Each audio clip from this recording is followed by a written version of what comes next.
We're going to be finishing up the book of Esther today. We're going to be in Esther chapter 9 and looking at chapter 10. Now, that sounds like a lot going through 2 chapters in about 30 minutes or so, but chapter 10 is only 3 verses, and we'll talk briefly why that is when we get there. So if you have your Bibles and want to follow along, we're going to be in Esther chapter 9 beginning in verse 1.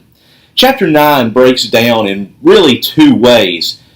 The narrative has come to an end at the climactic level of Haman's death and Esther going into the king. That's the climax of the story. And now it kind of seems like things are falling back into place. What we're going to find out in chapter 9 is that things really haven't fallen back in place the way we would expect. Instead, there's going to be a lot of destruction, a lot of lives lost, but the Jews are going to be the ones who come out on top, as we should expect with the story in our Old Testament. I like to call chapter 9 the end credits of the book of Esther. And what I mean by that is when the book of Esther is going on and you have the characters developing and you have the narrative coming together, you have the plot coming together, you have the climax at the top, and then, as is often the case in movies, you have that big climactic scene, and then there's some kind of montage afterwards explaining how life goes on for everybody else as a result of that climax. And that's what's happening here in chapter 9. Chapters 9 and 10 are also going to give the backgrounds for the Feast of Purim. And we're not going to say a lot about the Feast of Purim other than it was a Jewish holiday that was expected to be kept year after year, and we're going to see that here in chapter 9. And it was a day of feasting to commemorate what happened here in the book of Esther with Esther saving her people. Now, that being said, the rabbis today say that there has to be a day of fasting and then 2 days of feasting to commemorate the fasting in chapter 4 that Esther and her maidens went through, and all the Jews in Susa for that matter. Well, let's get into the text now. Esther chapter 9, verse 1 and 2. Now, in the 12th month, which is the month of Adar, on the 13th day of the same, when the king's command and edict were about to be carried out, on the very day when the enemies of the Jew hoped to gain mastery over them, the reverse occurred. The Jews gained mastery over those who hated them. The Jews gathered in their cities throughout all the provinces of King Ahasuerus to lay hands on those who sought their harm. And no one could stand against them, for fear of them had fallen on all the peoples. Notice where, as chapter 9 begins, the day has come. Haman's edict has been put into order. Remember, Haman had the first edict, and Mordechai then made the second edict. They were both able to make these edicts because they both had the authority of the king with the signet ring. If you remember, at the death of Haman, the signet ring was given to Mordechai, probably pulled off of Haman before his death and given to Mordechai there, likely even in the presence of Haman. And so the edict comes out where they're going to be able to attack the Jews and to take their plunder, to kill, destroy, and annihilate the Jews. Well, they try to do that, and much to their surprise, the Bible says the reverse happened. In other words, the edict that Mordechai had made, where the Jews could defend their lives and defend their property and kill, destroy, and annihilate anyone who attacked them. So in other words, the Jews couldn't be the attackers, but they could certainly have the authority of the kingdom to defend their property and defend their lives, and they did. And the Jews ultimately wound up being very successful. They wound up winning, and fear of them went across all the provinces of Persia. So look in verse 3 and 4. All the officials and provinces of the provinces, and the satraps and the governors, royal agents, also helped the Jews, for fear of Mordecai had fallen on them. For Mordecai was great in the king's house, and his fame spread throughout all the provinces, for the man Mordecai grew more and more powerful. Now, there are 2 ways of looking at this. The first is to say that the armies of Media and Persia fought on behalf of the Jews. I think that's reading too much into the text. I just don't think we have evidence for that here. And I really don't think that no matter how favorable the Jews were at this time, it doesn't seem likely that the king would allow his own military to go in and kill all these people. So, what does it mean?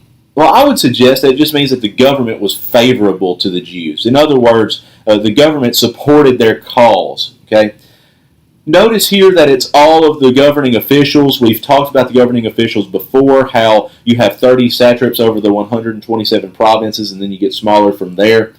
Notice where it says that fear of Mordechai had fallen on them.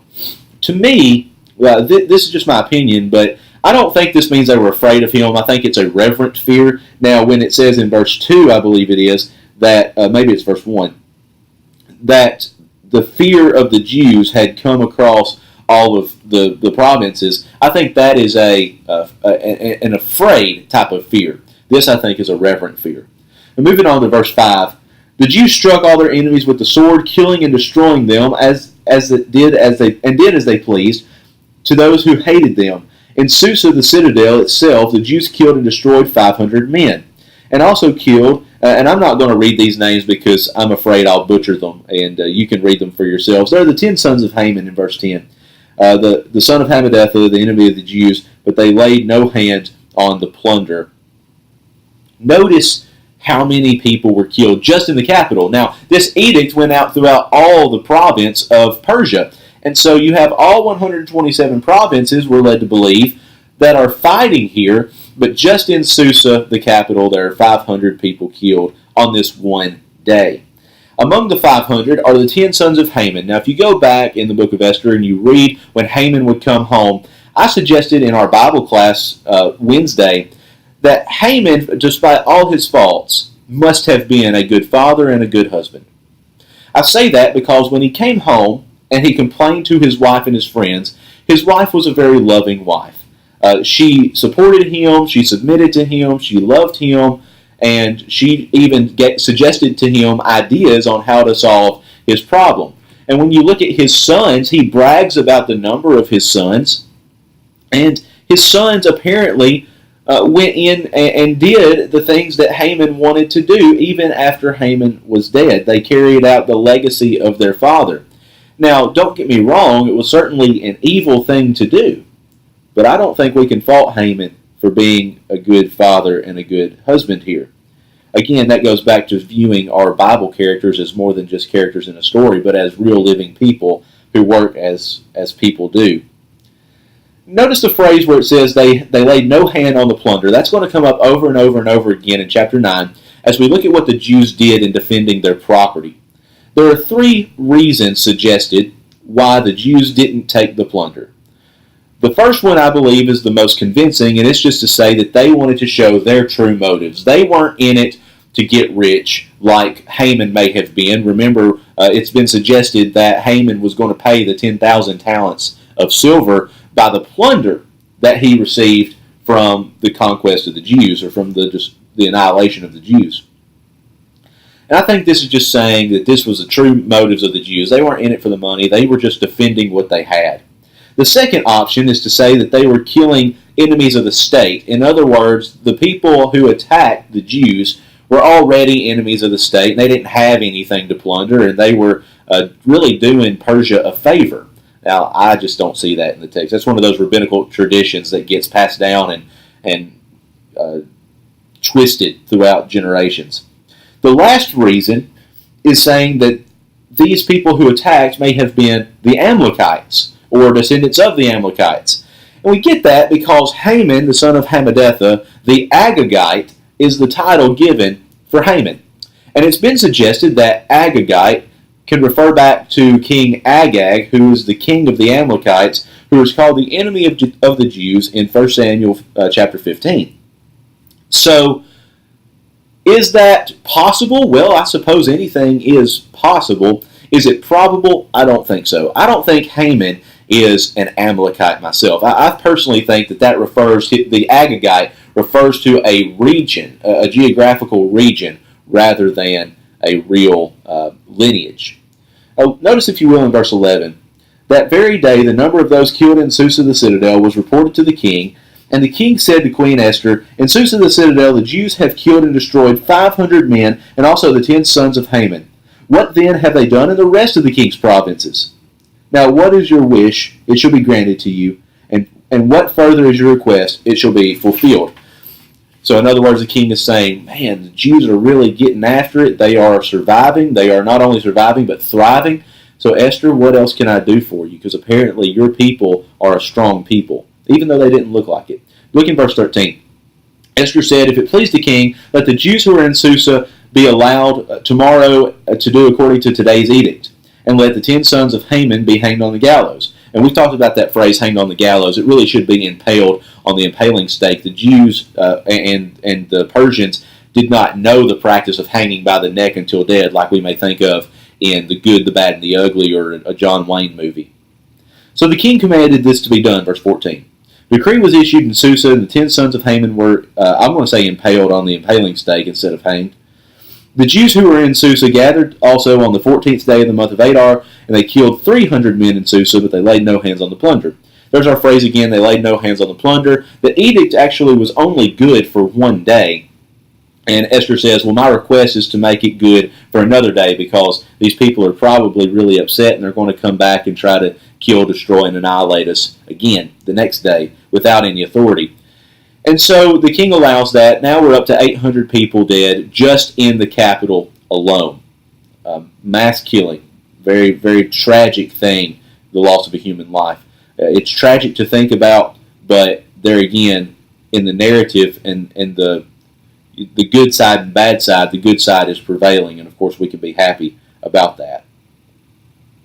Does it seem like Esther is being vindictive here? Well, I really don't think so. I don't know if 800, the 500 and the 300 making 800, refers to just the Persian casualties, or if it refers to the Jewish casualties as well. We simply don't know.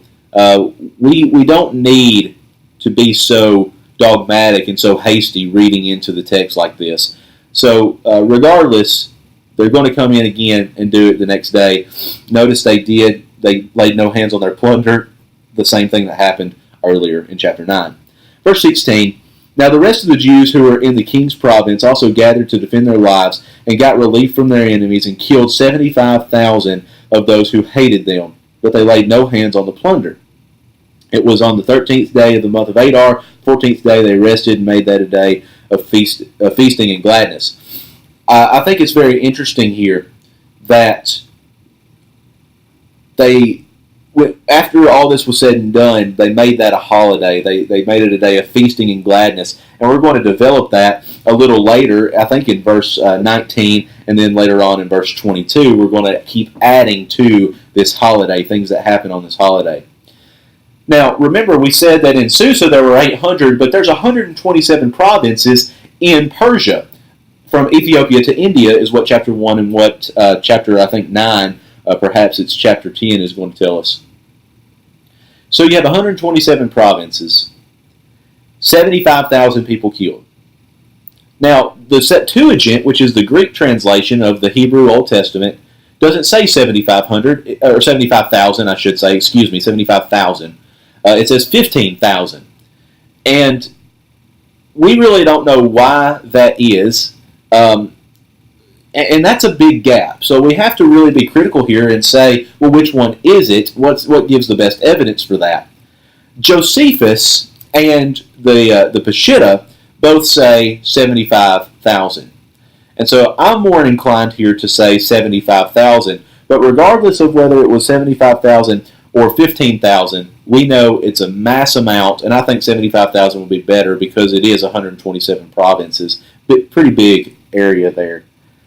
So let's look at verse 18. But the Jews who were in Susa gathered on the 13th day, and on the 14th they rested, and on the 15th day making that a day of feasting and gladness. So we have a day of resting, we have a day of feasting and gladness, both out in the country of the 127 provinces, and then in Susa, the capital. The only problem is they're doing it on different days. Therefore the Jews, verse 19, of the village, and who live in rural towns, hold to the 14th day of the month of Adar as the day of gladness and feasting, as a holiday, and on the day which they send gifts and food to one another. Now notice here that we've added something going on the Feast of Purim. It's not called the Feast of Purim yet. We don't know that. We're not going to get that until verse 26. But we're talking about the Feast of Purim. And we know earlier it was a day of rest, a day of feasting, and a day of gladness, verse 17. Now we've added sending gifts of food to one another, Okay, we're going to start seeing this generosity building as we go all throughout. The rabbis, as we discussed earlier, suggest that the first day, that it's a 3-day celebration. The first day, which would be the 13th of the month, is going to be a fast, usually a total fast. And then the 14th and 15th are going to be a feast. Rabbinical tradition, but I don't think that was original. I don't think a day of feasting was original. A day of fasting. We're going to see a reference to fasting here at the end, but I don't think when it comes to the Feast of Purim that was explicitly given in the edict. Verse 20, Mordechai recorded these things and sent letters to all the Jews who were in the provinces of King Ahasuerus, both near and far, obligating them to the 14th day of the month of Adar and also the 15th day of the same, year by year. It's going to be a cyclical thing. As the days of which the Jews got relief from their enemies, and as the month that had been turned from them from sorrow to gladness, from mourning into a holiday, that they should make them days of feasting and gladness, for sending gifts of food to one another, and gifts to the poor. So there in verse 22, we have our last thing that you do on the day of celebration added, sending gifts to the poor. It's interesting that when the book of Esther is evaluated on the scholarly level, a lot of times it is laid beside the book of Tobit and the book of Judith, among others. Those narrative stories that show the heroes and heroines of the exile and the intertestamental period, perhaps even the book of 1st and 2nd Maccabees. And you say, well, what sets them apart? Well, aside from certain very weird things that happen in the book of Tobit and the book of Judith, what sets Esther apart, I think, is this overarching providential tone that this has, that even though God's name is not mentioned, God certainly is there, and it's the preservation of the Jewish people, and not only that, but it is the instructions and the beginnings of the Feast of Purim. So I think we have good reason to say that this is truly an inspired book. But it's interesting that when you lay these three side by side and you compare them, that what you find is there is a vast similarity between all these books and the idea of giving. Many of these books count giving gifts as righteousness. In other words, I think it's the book of Tobit that says that giving alms is doing righteousness, and it even goes so far to say that when you give, that has the ability to cancel out sin. So you notice how seriously the Jews took giving, at least here in the exilic period and the intertestamental period. And so now not only are they going to feast, not only are they going to spend a day in gladness, but they're going to give gifts to each other. They're going to give gifts, not just of food, not just to each other, but they're going to give money and food to the poor, which is a lesson I think Christians really need to pay more attention to. Notice in verse 23, so the Jews accepted what they had started to do and what Mordechai had written to them, for Haman the Agagite, the son of Hammedatha, the enemy of the Jews, had plotted against the Jews to destroy them, and had cast that is, cast lots, to crush and to destroy them. But when it came before the king, he gave orders in writing that his evil plan that he had devised against the Jews should return on his own head, and that he and his son should be hanged on the gallows, again, impaled on the stake. Now, a question was asked last week after class. I thought it was a good question. Did they kill them before they impaled them, or was impaling the way that they died? And the quick answer is, I don't know. My estimate and my educated guess, and that's all it is really a guess, is to say both. Sometimes they could have been impaled as the way of killing, but other times, I think in the case of Haman's sons, we obviously see that they died before they were impaled. With Haman, he went out with his head covered, with his face covered, and so I think that that's a sign of going to the executioner, and that with Haman, he did ultimately die before he was impaled. Impaling showed a great deal of shame. You weren't just put on display and then taken down the next day. You stayed there until the buzzards picked you off. So that's what happened to Haman and his sons. The lot fell on them. And so we get the background for the Feast of Purim, why it's called Purim, because it's to commemorate the the salvation of the Jews from Haman, the Agagite, who cast lots. And so we have to remember, too, that in this culture, in this Zoroastrian culture, that believed everything was given to astrology and looking at the stars and the planets and casting lots, that everything kind of fell to one's own destiny. This is a really big deal. And it's a big deal because Haman wholeheartedly believed in that, and obviously the Jews wholeheartedly believed that God would see them through in the preservation of their people. Verse 26, therefore they called these days Purim, after the term Purim. Well, we just did that. No, we didn't. Yeah, okay, here we go. I'm sorry. Verse 26, therefore they call these days Purim, after the term Pur. Therefore, because of all that was written in this letter, and what had faced in this matter, and what had happened to them, the Jews firmly obligated themselves and their offspring, and all who joined them without fail, they would keep these 2 days according to what was written at the time appointed every year. So it's a 2-day celebration, okay? Where the rabbis get the 3 days, I don't know. And these days should be remembered and kept through every generation, in every clan, province, and city, that these days of Purim should never fail into disuse among the Jews, nor should the commemoration of these days cease among their descendants. In other words, this is now a religious holiday. It's on the same level as the Jubilee, the Yom Kippur, or Yom Kippur, however you pronounce it, and it's going to be up there with all of those days. This is a national Jewish holiday. Okay, verse 29. Then Queen Esther, the daughter of Abihail, and Mordechai the Jew gave full written authority confirming this second letter about Purim. The letters were sent to all the Jews, to the 127 provinces of the kingdom of Ahasuerus, in the words of peace and truth. Boy, that is a different tone than what we have seen earlier. Peace and truth. Love it. Verse 31, that these days of Purim should be observed at their appointed seasons, as Mordechai the Jew and Queen Esther obligated them, as they had obligated themselves and their offspring with regard to their fast and lamenting. Okay, so there's where I think fasting and lamenting come in, but it's not required in the celebration. The celebration is given to remember the fasting. Fasting's not commanded in the celebration, but it is. The celebration is given to remember. For example, the 4th of July. We here in America, 4th of July, it's our Independence Day.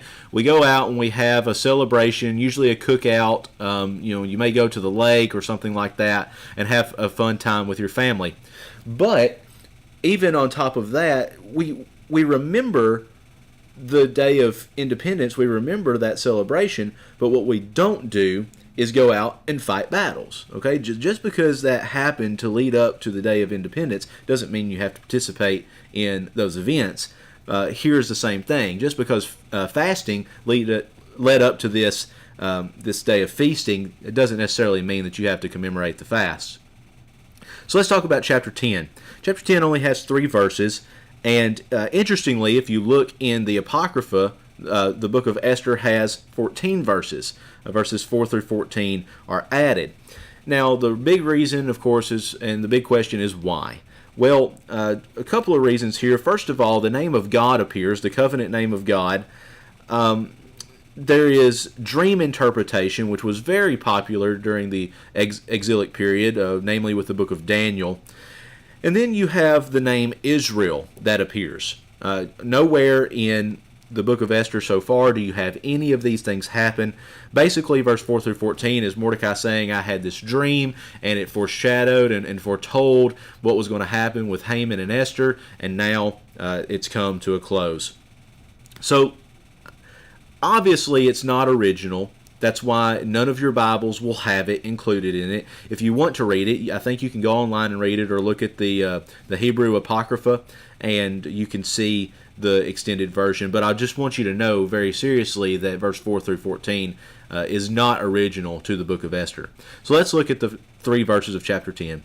Then King Ahasuerus imposed a tax on the land and on the coastlands of the sea, and all the acts of his power and might, and the full account of the high honor of Mordecai, to which the king had advanced him, are they not written in the book of Chronicles of the kings of Media and Persia? For Mordecai the Jew was second in rank to King Ahasuerus, and he was great among the Jews and popular with the multitude of his brothers. For he sought the welfare of his people and spoke peace to all his people. Now, I've suggested many times before that the book of Esther really should be called the book of Mordecai. It's easy for us to read a book and identify more with the minor character rather than the main character. For example, the movie Aladdin had just come out, the live-action version, and it was one of my favorite cartoon movies growing up. But I didn't like the movie Aladdin because of Aladdin or Jasmine or any of the main characters. I liked it because of the genie. Robin Williams' version of the genie is second to none, and he was the character that I fell in love with, and many others have too. But he is by no means the main character. And that's, I think, what happens in the book of Esther. We read it and we see the action happening with the secondary character, but the whole tone of the book is about Mordecai. And it ends here in chapter 10 talking about this rags to riches glory. That's why some people believe that Mordecai was a beggar in the king's gate rather than an official. I just don't think we have enough evidence to suggest that. I think this is an official position when he's sitting at the king's gate, but now he's obviously in an official position as second in the kingdom. These taxes that are being imposed on these islands, and that's what they are. We wonder what islands they are. We really don't know. The best guess is to say that they're islands off the coast of Europe. And that's because the Mediterranean islands, when Ahasuerus went on this Greek campaign and lost so miserably in chapter 1 and the beginning of chapter 2. There are 4 years between chapter 1 and chapter 2.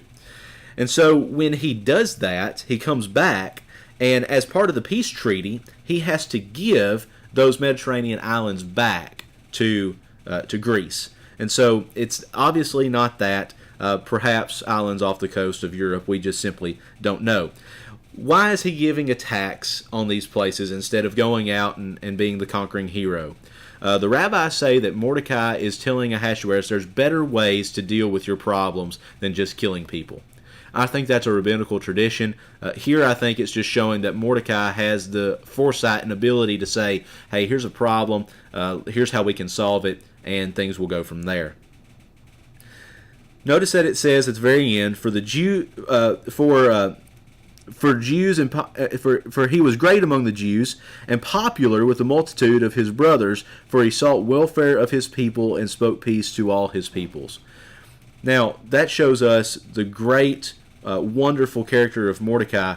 Mordecai reminds me a lot of Daniel and a lot of Joseph as they become second. They're never first, but they come second in the kingdom. There's no one greater than them except the king himself, and they don't rebel against their government. I think another lesson for Christians today, that there is a way that we can be submissive and still be good Christians and religiously minded, spiritually minded. But Mordecai here is obviously risen to power. I think the book of Esther is designed to show you how he came to power. It's to show you the background for the Feast of Purim, and it's to show you how to be or how to know when to speak up. Notice Esther. She goes in the first time. She has that nervous faith, and it's not time for her to speak.